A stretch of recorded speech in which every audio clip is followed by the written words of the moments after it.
앞에 그 질문할 때도 제가 말씀드렸습니다만 김정은 체제가 안정될 것이냐 안정되지 않을 것이냐 하는 데 대해서는요, 한국에 있는 전문가들이 두 표로 나눠져 있습니다. 예. 어느 쪽 생각이 서로 맞다 이거는 판명은 뭐 지금 할 수는 없는 일입니다만 어쨌든 양분되어 있다는 거. 그런데 단기적인 전망에 있어서는 양분이 안 되어 있습니다. 당장은 별일 없을 것이다. 중국이 뭐 저렇게 받쳐주고 있고 별일 없을 것이다. 이렇게 다들 저도 그렇게 생각을 합니다. 여기에는 그 안정성을 전망하기 위한 변수들인데요. 뭐 정통성 문제 없고요. 김정은이 뭐 혁명 혈통 아닙니까? 김일성 손자니까요. 그다음에 국정관리 능력도요. 아직까지는 문제가 안 드러났습니다. 그 주변 둘러싸고 있는 공생 구도를 형성한 세력들이 일사불란하게 행사를 잘 진행을 시켰고요. 그다음에 경제 문제 이거는 뭐 어려운 게 어제 오늘 문제가 아니죠. 갑자기 어려운 게 아니고요. 감시 통제 이거 뭐 확실하죠. 지금 감시 공안 기구들 다 장악했고 탈북자들 단속 강화하고 있고 뭐 연대성 국제사회에서는 고립되어 있지만 여전히 중국의 지지하에 버티고 있다. 이렇게 봤을 때 단기적으로는 큰 문제가 생길 것 같지 않다.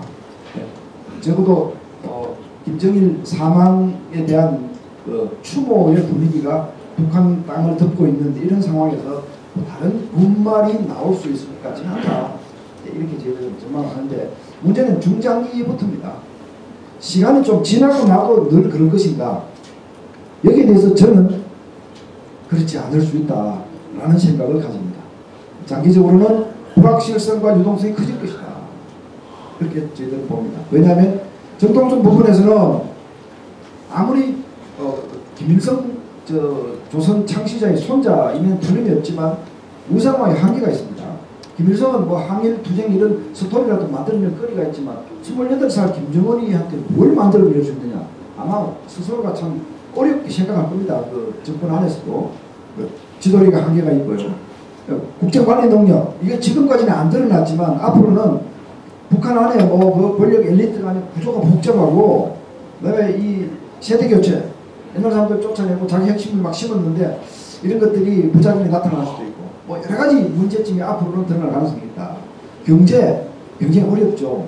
어려운데 뭐 경제학자분들이 와서 여기서도 강의를 여러 번 했을 겁니다. 북한의 사이 이 배급 경제는 사실 붕괴했습니다. 그러니까 그 평양을 제외한 나머지 지역에서는 배급이 없습니다. 그럼 어떻게 먹고 살라는 얘기냐? 모르겠다는 거예요. 알아서 살라. 그러니까 떠돌고 뭐 떼기밭 만들고 텃밭 만들고 난리를 치는 거죠. 어제 저녁에 제가 독일에서 오신 한스 자이델 재단에 인사하고 저녁을 먹었는데 이분이 이제 바로 북한에서 왔습니다. 북한 갔다 왔는데 1년에 뭐 북한 8번 9번 들어가시는 분이고 이제 종종 만나서 북한 얘기를 듣습니다. 근데 가보니까 북한의 그 보통 노동자들 월급이 5천원 만원 뭐 이렇답니다. 5천원 만원 뭐 이런 정도인데 그런데 광복거리 지금 북한이 다듬고 있는 평양은 막 난장하고 있지 않습니까? 그게 중국 음식점에 가니까 비싼 음식이 12만원이더랍니다. 12만원. 그럼 뭐 자기 머릿속이 혼란스러워서 모르겠대요 도대체. 그런데 달러 환율은요 1달러가 130원인데 공식 환율이. 그런데 실제 시장 환율은 1달러가 5천원이랍니다. 그럼 뭐 계산상으로 보면 북한 노동자들 월급은 뭐 한 달에 2달러 정도밖에 안 된다는 얘기고 근데 음식값이 그거보다 15배, 20배. 도대체 머릿속이 혼란스러워서 모르겠대요. 어떻게 사는지 모르겠대요. 그래도 또 거리에 보면 사람도 있고 돈 내고 물건 사는 사람들도 있고 그래서 자기가 이게 더 건축인가 뭐 어쩌고 저쩌고 엄마 생각을 하다가 결론을 못 내렸다. 난 모르겠다 이렇게 얘기를 합니다. 사실 이제 이렇게 지금 북한 현실인데 앞으로도 계속 어려질 수밖에 없다. 통제 계속 잘 된다고 보장하기는 좀 어렵다. 북한에도 임계점이라는 것이 있을 수 있다. 이제 이런 생각을 저는 하고요. 연대성